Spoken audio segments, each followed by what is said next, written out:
Donc, le plus long voyage commence par les premiers pas. Et comme nous le disons au début, un bon départ ne suffit pas, mais il suffit il suffit d'arriver. C'est ainsi que nous parlons de l'art de commencer. Donc, si nous avons organisé cette formation, c'est suite à la publication de notre livre intitulé Découvrir, développer et déployer ses talents. C'est après avoir écrit ce livre que j'ai senti le besoin d'organiser cette formation pour pouvoir encourager les débutants. Ce n'est pas parce que j'ai atteint un niveau élevé, je continue à apprendre et chaque jour est un nouveau commencement. Et cette formation, c'est pour ceux qui veulent aller de l'avant et qui ne savent pas par où commencer. Et elle va transformer vos incertitudes en progression concrète et vous permettra aussi de revoir vos fondements. Donc, nous avons déjà parlé de, de l'introduction à la session, nous avons parlé des besoins cachés. Lorsque nous avons présenté les canevas, nous avons dit que les idées reçues, ça concernait les débutants. Non, ça ne concerne pas les débutants. C'était les idées reçues ou les concepts erronés ou les fausses notions concernant les talents que nous allons développer dans cette partie. Donc, je me suis présenté, je suis Junior Perret, auteur et initiateur du concept Vision Biosphère. Nous avons parlé de nos motivations. Maintenant, nous allons parler des idées reçues concernant les talents parce que comme ce qui est à la base de cette formation, c'est les talents. Vous pouvez les transposer en projet ou en d'autres termes de tout ce que vous voulez commencer une construction. Mais nous allons parler des idées reçues concernant les talents. Et comme il se dit souvent, lorsque les concepts sont erronés, les résultats seront infailliblement erronés. Et parmi les meilleures définitions que moi je retiens du talent, c'est la définition de Thierry Dubois qui dit que le talent est une capacité qui nous permet de faire quelque chose spontanément, avec aisance, mieux que les autres sans effort apparent. Ça, c'est la meilleure définition que moi j'ai trouvée. Donc, nous allons parler des idées reçues concernant les talents. Et si je vais les passer d'une manière rapide parce que je les traiterai d'une manière brève. Et si vous voulez développer ou approfondir sur ces sujets, je vous prie de vous procurer notre livre intitulé Découvrir, développer, déployer vos talents, qui est disponible en format papier et en format numérique. Et il y en a plusieurs. Si j'ai bonne mémoire, je pense qu'il y a 13 idées reçues que nous avons répertoriées, 2, 4, 6, 7, 8, 9, 10, 11, 12. Attends, c'est pas 2, 4, 2, 4, 6. Donc, c'est 12 idées reçues.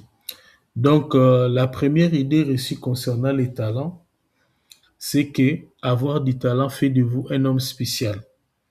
Je vous dirais d'emblée que avoir du talent ne fait pas de vous un homme spécial parce que vous êtes un être humain comme les autres. Et souvent souvent les talents dans la vie donnent un certain pouvoir. Et Georges Clooney a dit, lorsque l'argent et le pouvoir poussent l'homme à l'arrogance, la maladie ou la mort vient lui rappeler d'où il vient et où il va. Et c'est pour cette raison-là, quels que soient vos talents, vous devez rester humble.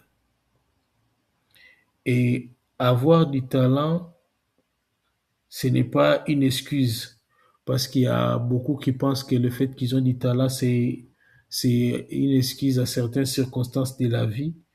N'utilisez pas vos talents comme moyen pour vous faire remarquer, recevoir de l'attention, recevoir de l'amour. Parce qu'il y a des gens qui l'utilisent à ses fins aussi. Mais le but d'un talent, c'est d'être utile aux autres ou d'aider les autres à évoluer aussi. En d'autres termes, avoir du talent ne fait pas de vous, parce que beaucoup pensent que quand ils ont du talent, ils ne peuvent pas chercher un emploi et ils doivent démissionner obligatoirement de leur emploi. Donc, avoir du talent ne vous exempte pas de chercher un emploi et ne veut pas toujours dire démissionner. Parce que quel que soit votre talent, vous trouverez toujours Au début, souvent, quand ça paye pas encore, quand il n'y a pas encore retour sur investissement, ou comme j'ai l'habitude de le dire, quand ça paye pas encore le loyer, donc vous devez trouver un job alimentaire pour continuer à exercer vos talents. Il y a des gens qui ont des talents qui vous permettent de gagner votre vie et d'autres non. Moi, je connais un directeur d'entreprise qui joue bien au saxo, mais ce qui nourrit plus sa vie, c'est le fait qu'il travaille dans une entreprise qui est dans tout ce qui est pétrole et gaz. Donc, vous pouvez tirer de l'argent à partir de votre talent ou pas, mais le but, c'est d'être utile. Les quatrième concept erroné ou idée reçue, avoir du talent, c'est faire tout à la perfection. Avoir du talent ne veut pas dire faire tout à la perfection. Il faut bien faire les choses parce que même si vous faites quelque chose de bien ou que les gens trouvent parfait, mais les minutes qui suivent, bien les années qui vont venir ou les mois ou les jours qui vont venir, les gens se rendront compte de certaines imperfections avec le temps et avec les besoins. Et beaucoup de gens aussi pensent que le fait d'avoir du talent, c'est d'avoir la meilleure idée du monde. Ça, c'est faux d'avoir la meilleure idée du monde. Beaucoup de gens s'attendent à avoir une idée Erika, j'ai trouvé comme l'avait dit Archimède. Les talents aussi, ce n'est pas toujours synonyme de célébrité. Ça, je l'ai déjà dit au début. Souvent, les gens pensent que quand on leur dit qu'ils ont du talent, c'est toujours la célébrité, c'est lié au nombre de gens qui bénéficient de vos services. Et comme l'a dit Félix Oisé quoi, dans son livre intitulé Les petits bonbons de la sagesse, il a dit les mauvaises odeurs sont connues, mais personne ne les apprécie. Donc ne cherchez pas la célébrité pour seulement être célèbre, mais la célébrité vient en fonction du nombre de gens qui bénéficient de vos services. Donc, on a parlé déjà de 6 concepts erronés. Non, 6 concepts erronés. Le septième concept erroné ou idée reçue, avoir du talent euh, n'est pas toujours synonyme de fortune parce que beaucoup pensent que avoir du talent, cela veut dire c'est avoir beaucoup d'argent. Comme je le dis toujours, l'argent est le résultat du travail bien fait. Si vous faites bien les choses, vous les faites avec ça de la qualité, il y aura des gens qui vont recommander vos services et vous serez payé. Il y a aussi de ceux qui pensent qu'il y a des grands talents, des petits talents. Il n'y a pas de grands talents ni de petits talents. Celui qui chante n'est pas plus supérieur à celui qui joue à l'instrument ou inversement. Il y a tout simplement une complémentarité dans le monde du talent. Une autre idée réussie, c'est avoir du talent. Avoir du talent ne veut pas toujours dire que vous serez numéro un. Parce que le but, ce n'est pas d'être le premier, mais d'être bon ou excellent dans son domaine. L'autre idée reçue, avoir du talent, ne veut pas dire qu'un jour vous allez remporter un trophée. Parce que beaucoup de gens pensent que, comme on leur dit qu'ils ont du talent, ou les gens apprécient ce qu'ils font, tous les talentiers ne reçoivent pas toujours des trophées ou ne sont pas toujours primés. Il y a certains qui sont primés, d'autres non. Et le talent ne fait pas de vous aussi un homme hors de la société parce que il y a des gens qui sont partisans de la mystification, qui veulent faire croire aux gens que les gens qui ont du talent sont différents. Or, nous sommes tous humains. Et avoir du talent ne vous épargne pas de vous former parce que les grands problèmes que les gens talentueux ont parce qu'ils ont des capacités naturelles, ils se disent non, ils n'ont pas ils ne doivent pas se former. Vous devez vous former, ça c'est une suggestion que je vous fais. Vous devez vous former dans tous les domaines qui vont dans l'essence de votre talent. Donc, nous avons parlé des 12 concepts erronés. Je vais les récapituler comme je l'avais dit que je vais en parler brièvement. Avoir du talent ne fait pas de vous un homme spécial. Avoir du talent n'est pas une excuse dans certaines circonstances de la vie. avoir du talent ne vous exempte pas de chercher un emploi, parce que vous devez chercher un emploi, ça ne nourrit pas. Il y a des talents qui peuvent financer votre vie, mais il y a d'autres, en fonction de l'étape où vous êtes.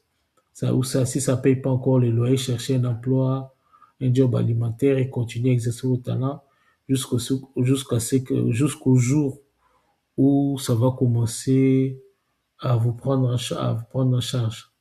Donc, avoir du talent ne veut pas toujours dire faire les choses à la perfection. Avoir du talent ne veut pas dire avoir la meilleure idée du monde. Avoir du talent n'est pas synonyme de célébrité. Avoir du talent ne veut pas toujours être synonyme de fortune. Il n'y a pas de grands talents ni de petits talents. Avoir du talent ne veut pas dire que vous serez le numéro un. Avoir du talent ne veut pas dire qu'un jour vous allez remporter un trophée. Le talent ne fait pas de vous un homme hors de la société. Avoir du talent ne vous épargne pas de vous former. Vous devez vous former.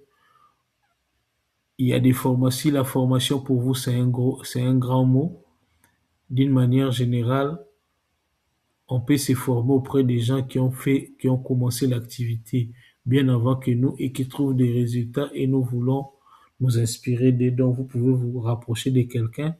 Aujourd'hui, avec l'ère de l'Internet, il y a des formations dans presque tous les, excusez-moi, il y a des formations dans presque tous les secteurs de la vie. Vous allez vous former, vous allez apprendre. Il y a aussi des communautés, des pratiques. Donc, vous pouvez apprendre. Nous allons parler des limites du départ. Il y a certains éléments qui nous empêchent à débuter ou à commencer. Donc, nous avons répertorié 4 limites de départ. La première limite, c'est croire à un destin immuable. Parce qu'il y a de ceux qui disent, parce que comme je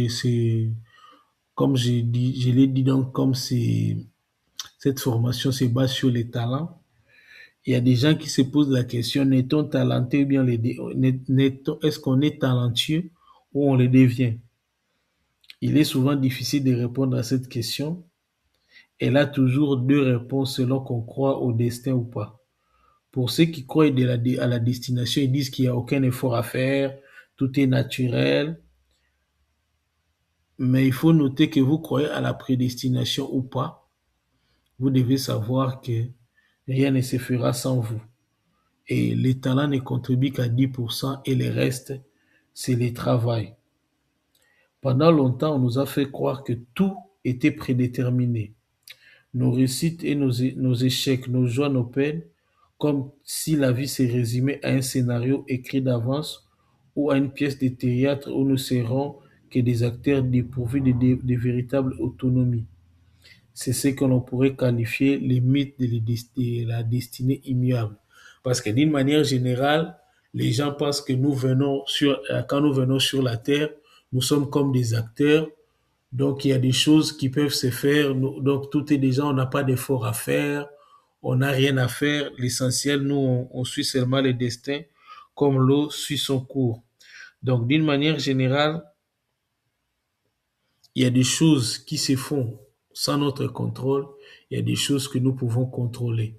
D'une manière générale, ne croyez pas que votre destin est immuable et qu'il est figé et que vous ne pouvez pas commencer à agir dans le domaine de votre talent ou à réaliser vos projets. Donc, à être atteint avec ces mythes, ça vous rend aussi prisonnier de vos erreurs, prisonnier de vos erreurs du passé. Et il faut, c'est, il faut accepter que les choses vont évoluer dans la vie. D'une manière générale, donc, parmi la première limite, c'est croire à un destin immuable. Donc, c'est-à-dire rien ne peut changer. Nous sommes là, nous sommes en train de subir la vie parce que d'une manière, avec tout ce que nous vivons en cette période, mais d'une manière générale, les grands problèmes de la vie, ce n'est pas ce qui nous arrive, mais notre manière de réagir. Et parmi les limites du départ aussi, il y a croire être ici d'un milieu défavorable. Parce que beaucoup de gens pensent que non, nous, on est ici de tel milieu, on ne pourra pas faire ceci, on ne pourra pas faire cela. Vous devez savoir, vos talents ne dépendent pas de votre lieu de naissance ni de là où vous habitez. Vous n'êtes pas obligé d'avoir des talents connus seulement dans votre milieu. Et d'une manière générale aussi, il faut noter que la grande partie des personnes que nous trouvons célèbres qui sont bons dans leur domaine aujourd'hui, ils ont, si vous, ils viennent toujours des milieux entre guillemets qu'on appelle défavorables. Ils ont utilisé ces liens tremplins pour arriver à ce qu'ils sont aujourd'hui. Et comme le disait Emerson, les hommes superficiels croient à la chance, croient aux circonstances et les hommes forts croient à la cause et à l'effet. Et il faut noter aussi que, comme l'avait dit Roald Amundsen, la victoire attend celui chez qui tout est en ordre. Donc, vous devez vous mettre en ordre en commençant à croire que vous n'êtes pas ici d'un milieu défavorable et que avec ce que vous avez, vous pouvez commencer. Il y a aussi la troisième limite, c'est croire qu'il y a un talent idéal. Il y a de ceux qui croient que les talents, c'est seulement ce qui est visible, tel que les chants, la parole en public, la danse, les cinémas. Donc, les choses qui sont visibles. Mais d'une manière générale, les gens que vous voyez, qui sont, par exemple, le coiffeur, les gens qui organisent certains événements, par exemple, les gens qui sont décorateurs qui font les designs qui font la décoration, d'une manière générale, ce sont les gens souvent que nous ne connaissons pas, mais nous allons dans des événements qui sont organisés et nous apprécions comment nous avons trouvé la décoration. Donc, il y a pas de talent idéal. Aussi, la quatrième limite, c'est de croire qu'on n'a pas assez de moyens. Au commencement, comme je l'ai dit au début, il se pose toujours un problème de moyens. Parce qu'on a des besoins, les besoins ne correspondent pas toujours aux moyens que nous avons. Comme je le disais, j'ai commencé par écrire par des feuilles. Après, je me suis acheté un ordinateur. Mon premier ordinateur, c'était un cadeau. Après, j'ai pu acheter une imprimante et jusqu'à aujourd'hui, je continue. Et d'une manière générale, on n'a pas souvent les gros moyens au départ. Moi, il faut commencer par les moyens que vous avez et il faut commencer par ce que vous avez. Avec ce que vous avez, vous pouvez avoir ce que vous n'avez pas pour le moment. Donc, il faut d'abord commencer par des moyens de bord. Et comme je ne cesse de le dire, un bon départ ne suffit pas. Il suffit d'arriver, il faut commencer. Même les gens que nous trouvons aujourd'hui célèbres, qui sont performants dans leur domaine ou dans la musique, il y a des gens qui ont commencé à chanter ou à jouer avec des instruments de fortune jusqu'à ce qu'ils puissent avoir des instruments en bonne et due forme. Donc, comme il y a une citation que je vais lire ici, le soleil n'a jamais sauté un village parce qu'il est petit ou grand. Dans la vie, il y a certaines personnes qui débutent sur la montagne, d'autres dans la vallée, certains dans une bonne famille, d'autres sans famille. L'essentiel est de développer une attitude positive pour surmonter les obstacles ou les contourner. Alors, quel que soit ce que vous en direz, sachez que vous avez votre place à la table du roi. Permettez-moi de vous dire que les gens ne vous cherchent pas, les gens cherchent ce que vous portez, et si vous ne déployez pas vos talents, le monde va vous ignorer. Nous allons parler des obstacles, mais je vais récapituler en ce qui concerne les limites de départ. La première limite dont nous avons parlé de croire à un destin immuable. La deuxième limite, croire être ici d'un milieu défavorable. La troisième limite, croire qu'il existe un talent idéal. La quatrième limite, au départ qu'on n'a pas assez de moyens. Nous allons parler aussi des obstacles en ce qui concerne les débutants. Donc, nous allons parler des obstacles. Nous avons trouvé un, 2, 3, 4, 5. Nous avons trouvé 6 obstacles. Donc, les premiers obstacles, c'est d'abord la négligence. Donc, le premier obstacle, c'est d'abord la négligence. Parce qu'il n'y aura pas quelqu'un qui viendra vous donner la valeur ou donner la valeur à votre talent plus que vous-même. Et comme je l'avais dit dans la formation intitulée Les clés de l'inspiration, où j'avais dit que la seule personne qui peut détruire l'inspiration ou une idée, c'est son auteur. Ne vous attendez pas toujours à avoir des encouragements au début. Il y a ceux qui vous encouragent, il y a aussi ceux qui vous découragent.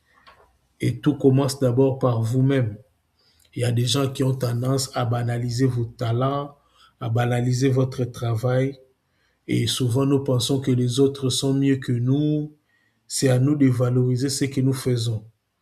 Nous voulons toujours commencer avec des choses en grande pompe, et nous avons tout souvent tendance à nous auto-saboter. Et comme je l'ai dit toujours, et comme je l'ai dit dans certains de mes livres, commencer petit en ayant une grande vision, et il ne faut pas négliger les faibles commencements. Et comme je l'ai dit, tout commence sous forme d'une sémence. Et comme je le donne toujours l'exemple du grain du baobab et de l'arbre qui devient après, là, les grains petits, quand on vous montre l'arbre, c'est un grand arbre. Donc, c'est même, dans certains quartiers même, il y a la référence à la rue où il y a le baobab. Donc, où il y a l'arbre du baobab. Donc, il faut commencer petit, comme je le disais. Donc, ne négligez pas les faibles commencements. Comme je le dis toujours et je cessé de le répéter, un bon départ ne suffit pas, mais il suffit d'arriver. Le deuxième obstacle, c'est la déception. C'est la déception. Et lorsqu'on est déçu par les gens, parce qu'on sera toujours déçu par les gens, et on ne trouve pas l'intérêt de continuer.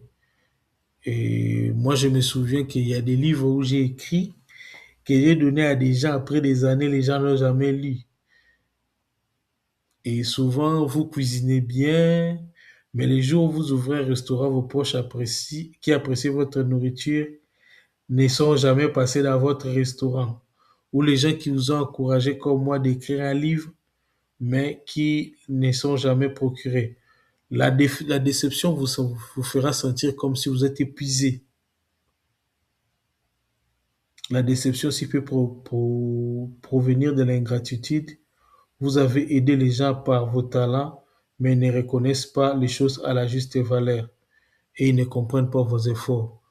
Donc, je vous prie de ne pas tomber dans la déception, quand bien même les gens ne reconnaissent pas, mais vous ayez toujours le courage de commencer, de, ayez toujours le courage d'exercer vos talents. Le troisième obstacle, c'est la distraction. Et comme l'avait dit Brian Tracy dans son livre intitulé Maître de votre vie, où il a parlé de la malédiction du numérique. Aujourd'hui, il est difficile de rester concentré parce que au moindre bip ou à moindre vibration sonnerie des téléphones, tout ce qu'on était en train de faire, on peut l'arrêter. Et les téléphones portables, les smartphones constituent aujourd'hui une distraction. Et d'une manière générale, nous tous, nous avons 24 heures, mais notre problème, ce n'est pas les 24 heures que nous avons, mais c'est notre manière de les gérer. Donc, les différences que nous avons dans notre société, c'est lié d'une part à la manière dont chacun de nous gère ces 24 heures. Donc, les distractions peuvent venir soit de votre téléphone ou d'autres personnes, mais d'une manière générale, vous devez savoir gérer votre temps. Vous devez rester concentré et ne pas vous disperser, parce que c'est ce qui peut vous empêcher à commencer ou à continuer à exercer vos talents.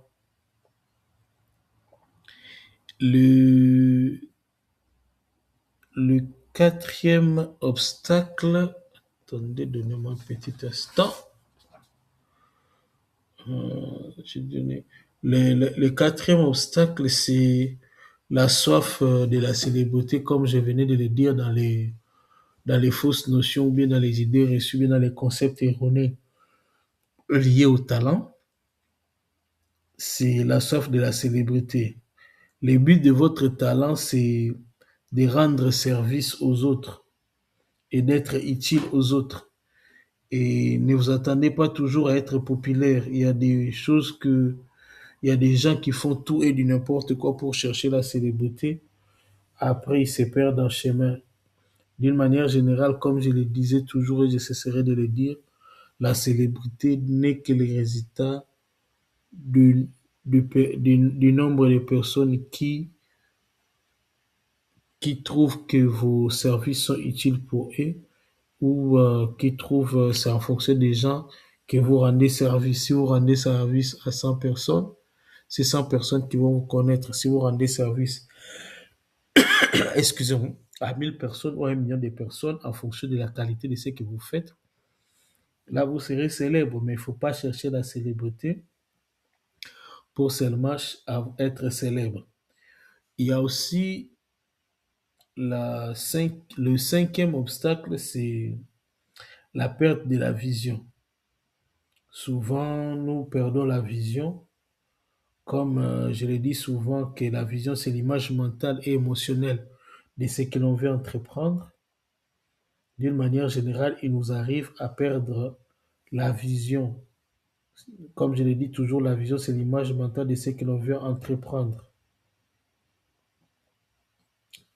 L'image, c'est l'image mentale et émotionnelle de ce que l'on veut entreprendre. Comme l'avait dit Corrie ten Boom, regarde en bas, tu seras en bas. Tu seras oppressé. Regarde en bas, tu seras en bas, tu seras oppressé. Regarde autour, tu seras dépressif. Regarde en haut, tu seras en paix. Donc, il faut avoir la vision. Si vous voulez vivre sur base de ce que vous voyez, vous allez être déprimé. Donc, il y a des moments dans la vie où on perd la vision. Moi, je donne toujours mon exemple. J'ai commencé à écrire depuis les années 19, vers la fin de la décennie, vers la fin du 20, vers la fin des années 1900, de la décennie 1900, de la dernière décennie 1900. Mais j'ai publié mon livre en 2018, mon premier livre. Mais dans l'entretemps, en 2018, j'ai une idée. En 2003, les idées étaient déjà claires. Mais je l'ai fait qu'en 2018. Donc, il y a des moments où vous pouvez perdre la vision, vous voulez faire quelque chose, mais à un moment, vous avez perdu l'idée que vous avez. Ça arrive dans la vie, mais ça constitue un obstacle. Et la vision, ça se perd souvent aussi dans les moments difficiles. On ne voit pas comment surtout quand on a un projet et qu'on soi-même on vit des difficultés financières. À ce moment-là, on perd un peu la vision. On cherche d'abord quelque chose qui peut nous permettre de gagner, d'avoir à manger, que de continuer dans quelque chose qui ne nous nourrit pas. Après, nous allons reprendre. Donc, et aussi, comme je l'ai dit toujours, à garder la vision vous permet de voir la vie d'un regard neuf. Il y a aussi les mauvaises compagnies, ils corrompent les bonnes mœurs. Donc, les mauvaises compagnies peuvent être aussi un obstacle pour débuter. Comme le disait Darren Hardy, les 5 personnes qui sont plus souvent avec vous sont les personnes qui vous influencent le plus. Donc, vous avez le choix de rester avec eux ou soit de les quitter. Donc, nous avons parlé des obstacles. Le premier obstacle, c'était la négligence. Deuxième déception. 3, distraction. 4, la soif de la célébrité. 5, la perte de la vision. Et 6, les mauvaises compagnies. Donc, nous allons continuer dans les minutes qui suivent en ce qui concerne au service des autres. Merci beaucoup. À tout à l'heure.